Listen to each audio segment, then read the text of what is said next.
कश्मीर से कन्याकुमारी और गुजरात से अरुणाचल प्रदेश तक देश की करोड़ों आस्थावान जनता ने सालों से एक ही स्वप्न देखा था। प्रभु श्री राम जन्मभूमि में भव्य मंदिर के निर्माण के साथ साथ अयोध्या को उसके प्राचीन गौरवशाली रूप में देखना और सैकड़ों सालों के संघर्ष, हजारों लोगों के बलिदान, लाखों लोगों के धैर्य और करोड़ों लोगों की अटूट आस्था के कारण ये स्वप्न साकार हुआ भाद्रपद कृष्ण द्वितीया संवत 2077।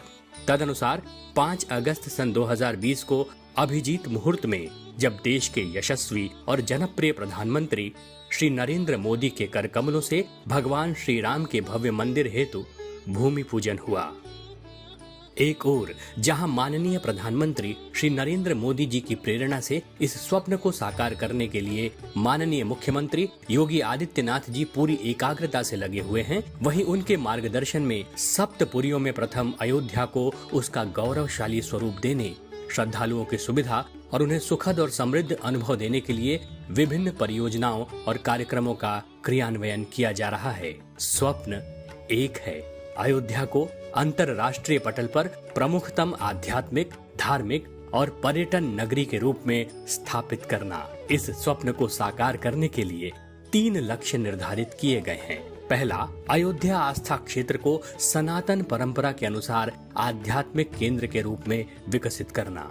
दूसरा, अयोध्या आस्था क्षेत्र को सर्वसमावेशी वैश्विक पर्यटन स्थली के रूप में विकसित करना। और तीसरा, अयोध्या विकास क्षेत्र को सतत आत्मनिर्भर नगर के अनुरूप विकसित करना। विभिन्न परियोजनाओं का विवरण इस प्रकार है। अयोध्या पहुंचने के लिए वायु मार्ग को सुगम बनाने के लिए अत्याधुनिक मर्यादा पुरुषोत्तम श्री राम अंतरराष्ट्रीय हवाई अड्डे का निर्माण।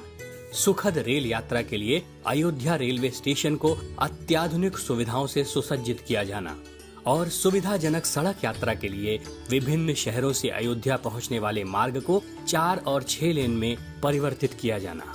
अयोध्या में आने वाले 6 प्रमुख मार्गों पर श्री राम मंदिर के डिजाइन से प्रेरित भव्य प्रवेश द्वार बनाए जाने की योजना है। इसके साथ ही धर्मशालाओं का निर्माण भी प्रस्तावित है, जिनमें 30,000 श्रद्धालु रात्रि विश्राम कर सकते हैं। भव्य अयोध्या की परिकल्पना के तहत नगर के 13 किलोमीटर मुख्य मार्ग का चौड़ीकरण किया जा रहा है। इस मार्ग के दोनों ओर रामायण कालीन वृक्षों की छाया भी उपलब्ध कराई जाएगी। श्रद्धालुओं की सुविधा के लिए श्रृंगार हाट से श्री राम मंदिर और सुग्रीव किले से श्री राम मंदिर के मार्ग निर्माण की प्रक्रिया शुरू कर दी गई है। नगर में स्मार्ट सिटी प्रोजेक्ट के तहत समेकित ट्रैफिक मैनेजमेंट प्रणाली और मल्टी लेवल पार्किंग की सुविधा रहेगी। अयोध्या की प्रमुख आध्यात्मिक यात्रा पंचकोशी के मार्ग को विश्व स्तरीय बनाने के साथ साथ संपूर्ण परिक्रमा मार्ग में पड़ने वाले 208 पौराणिक महत्व के स्थलों पर अनुसंधान कर उनको भी आवश्यक सुविधाओं से सुसज्जित करवाया जा रहा है। अयोध्या के चारों ओर 65 किलोमीटर की बाहरी रिंग रोड का निर्माण भारतीय राष्ट्रीय राजमार्ग प्राधिकरण द्वारा शीघ्र ही प्रारंभ हो जाएगा। अयोध्या के निकट 1200 एकड़ में पूर्ण रूप से वैदिक संदर्भों के अनुरूप एक नई टाउनशिप का निर्माण किया जा रहा है, जिनमें मुख्य रूप से आश्रम, मठ, उच्च स्तरीय होटल, राज्य के तथा अन्य इच्छुक देशों के अतिथि गृह बनाया जाना प्रस्तावित है। हरित ऊर्जा, प्रदूषण मुक्त गतिशीलता और इको फ्रेंडली सिद्धांतों को ध्यान में रखते हुए बनाए जाने वाले इस उपनगर के बीच में एक ब्रह्म स्थान रहेगा, जिसका संरेखण श्री राम मंदिर के शिखर के अनुरूप होगा। सरयू नदी के दोनों ओर के तटीय विकास की परिकल्पना इस नगरी की शोभा में अभिवृद्धि करेगी। गुप्तार घाट से जानकी घाट तक के विकास और सुंदरीकरण की परियोजना जल शक्ति विभाग उत्तर प्रदेश सरकार द्वारा भारत सरकार की स्वदेश दर्शन योजना के अंतर्गत स्वीकृति हेतु प्रस्तुत की गई है। अयोध्या में पर्यटन सुविधाओं के विकास के लिए भव्य पर्यटन सुविधा केंद्र नया घाट के निकट बनाया जाना प्रस्तावित है।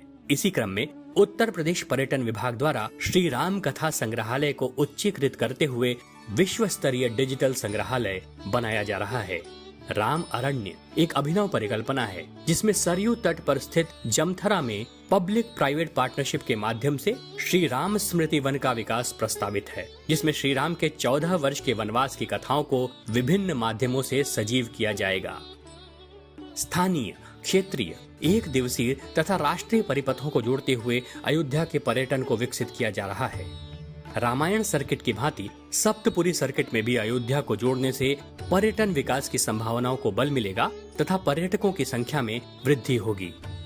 माननीय प्रधानमंत्री जी की प्रेरणा से दीपोत्सव 2021 से सरयू जी में क्रूज का संचालन प्रस्तावित है। भविष्य की जल आवश्यकता की पूर्ति के लिए कुंडों का नगर कहे जाने वाले अयोध्या के 108 से भी अधिक कुंडों का पुनर्जीवन किया जा रहा है। वर्तमान में सूर्य कुंड और भरत कुंड का विकास कार्य प्रगति पर है। अतीत की भव्यता, वर्तमान की आवश्यकता और भविष्य की तैयारी के उद्देश्य के साथ बनाई गई इन योजनाओं में माननीय प्रधानमंत्री श्री नरेंद्र मोदी जी के सतत मार्गदर्शन की आवश्यकता है।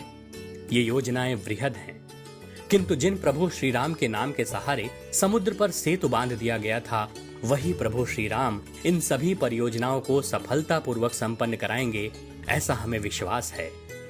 कवन सुकाज कठिन जग माही, जो नहीं होई तात तुम पाही, राम काज लगी तब अवतारा, सुनत हैं भयहु पर्वताकारा।